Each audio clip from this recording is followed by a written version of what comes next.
இன்றைக்கி நம்ம இந்த வீடியோவில் ஒரு க்ளோஸ் நெக் எப்படி மார்க் பண்ணுறது, அதில் ஸ்கேலப் டிசைன் எப்படி மார்க் பண்ணி ஸ்டிச் பண்ணலாம் அப்படிங்கிறத பார்க்கலாம். வாங்க வீடியோக்குள்ளே போகலாம். நான் இந்த ப்ளவுஸுக்கு 15 இன்ச்சஸ் வச்சுருக்கேன் ஹைட்டு. இதில் 1/2 இன்ச் ஸ்டிச்சிங்க்கு போயிடும், மேலே கீழேயும் அதே மாதிரி 1/2 இன்ச் ஸ்டிச்சிங்க்கு போயிடும். ஸோ நமக்கு ஃபினிஷிங்கில் 14 இன்ச்சஸ் கிடைக்கும். ஷோல்டர் நமக்கு வந்து 15.5 இன்ச்சஸ். ஸோ அதில் பாதி நான் 7.75 இன்ச்சஸ் எடுத்திருக்கேன். ஆர்ம்ஹோலுக்கு 6 இன்ச் 1 பாயிண்ட் எடுத்திருக்கேன். அதில் அழகாக ஸ்லோப் கொடுத்து கட் பண்ணிக்கலாம். ஸ்டிச்சிங்க்கு 1.5 இன்ச்சஸ் கொடுத்துருக்கேன். பாட்டமில் 8 இன்ச்சஸ் இருக்குது. இதில் 1 இன்ச் வந்து டாட் கொடுக்கறதுக்காக. ஸோ நமக்கு 7 இன்ச்சஸ் கிடைக்கும். இதில் நெக்கோட வித்துக்கு 3.5 இன்ச்சஸ் எடுத்திருக்கேன். நெக்கோட ஹைட்டுக்கு க்ளோஸ் நெக்குங்கிறதுனால ஃபஸ்ட்டு 2 இன்ச்சஸ் எடுத்துக்கிறேன். கீழே டோட்டல் ஹைட்டில் 8 இன்ச்சஸ் எடுத்துக்கிறேன். இதை கனெக்ட் பண்ணிக்கலாம்.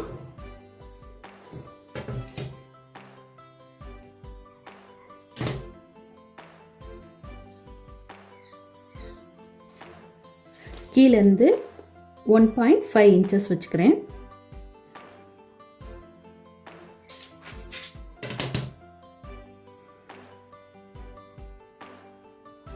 ஆர்ம்ஹோல் கர்வ் வச்சு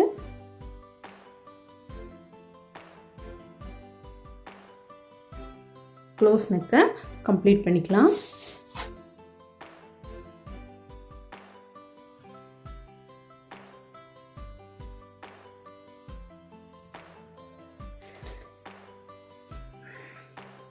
இப்போ இதோட டிஸ்டன்ஸ் வந்து 3.75 இன்ச்சஸ் இருக்குது.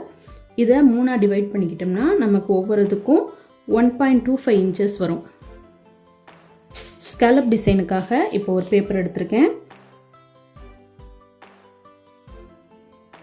1/2 இன்ச் 1 பாயிண்ட்.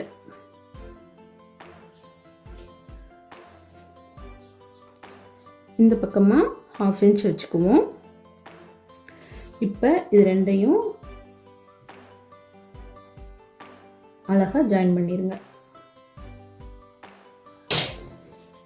இப்போ இதை கட் பண்ணிக்கலாம்.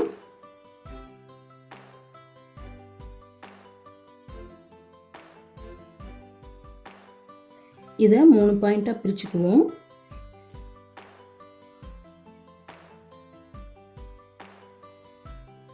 ஒன்னேகால் இன்ச் இதில் கரெக்டாக மார்க் பண்ணிக்கலாம்.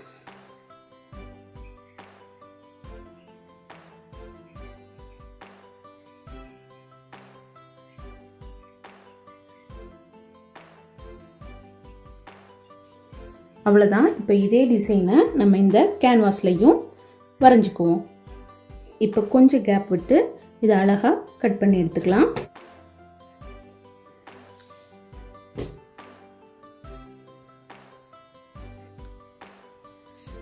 இப்போ லைனிங்கோட சென்டரையும்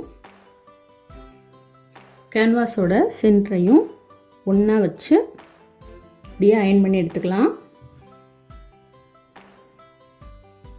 இப்போது கிளாத்தோட நல்ல பக்கத்து மேலே லைனிங் துணியை கேன்வாஸ் ஒட்டி இருக்க பக்கமாக வச்சு இதோட ஓரத்தில் உள் பக்கமாக தையல் போட்டுக்கிட்டு வருவோம்.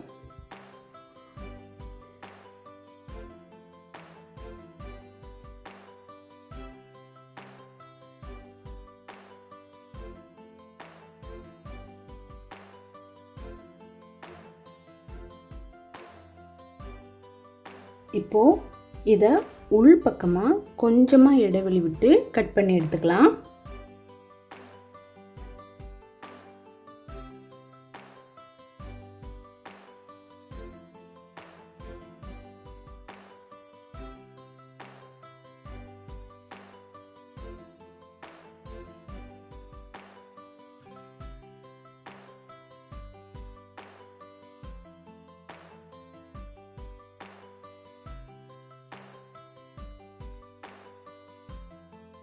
இந்த மாதிரி ஸ்கேலப் டிசைன் கிட்ட வி மாதிரி கட் பண்ணிக்கலாம்.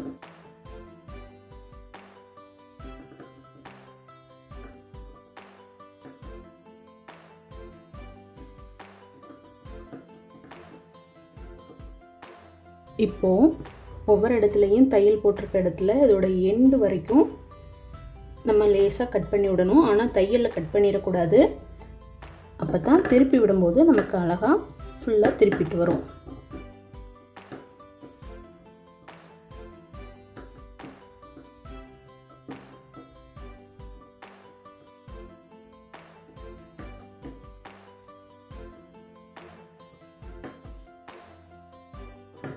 இந்த வளைவுலையும் லேசாக அப்படி கட் பண்ணி விடுங்க.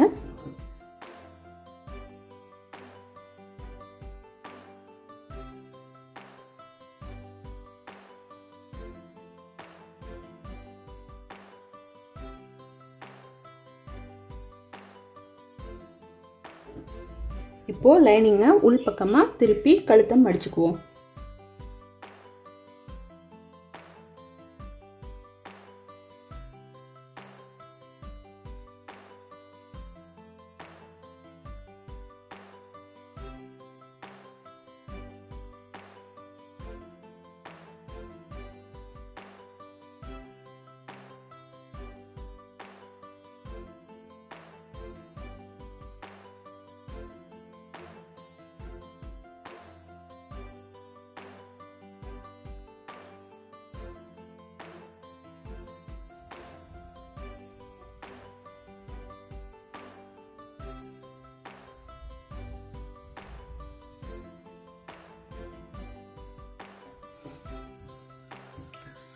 இப்போ பாருங்கள், பேக் நெக்கோட நெக் டிசைன் ரெடி ஆகிடுச்சு நமக்கு. இப்போ இது ஓரமாகவே ஒரு தையல் போட்டு வந்துக்கலாம்.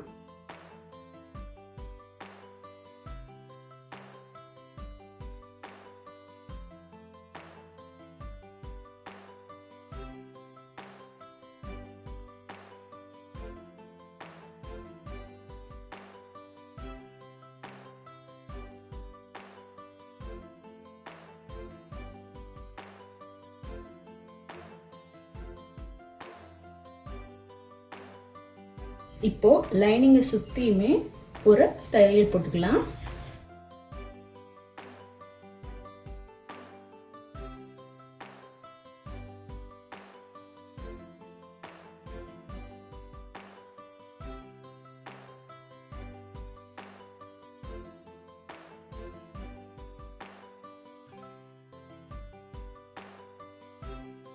இப்போ சுற்றி இருக்கிற இடத்தையெல்லாம் கட் பண்ணி எடுத்துக்கலாம்.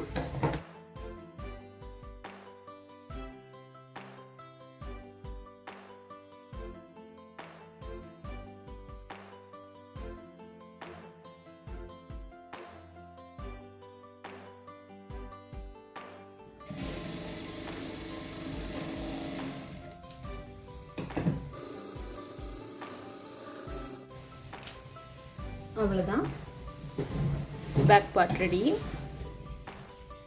ஐவு கொடுத்து தைச்சா இந்த இடத்துல க்ளோஸ் ஆகிக்கும், இந்த இடத்துல மடித்து தைக்கணும்.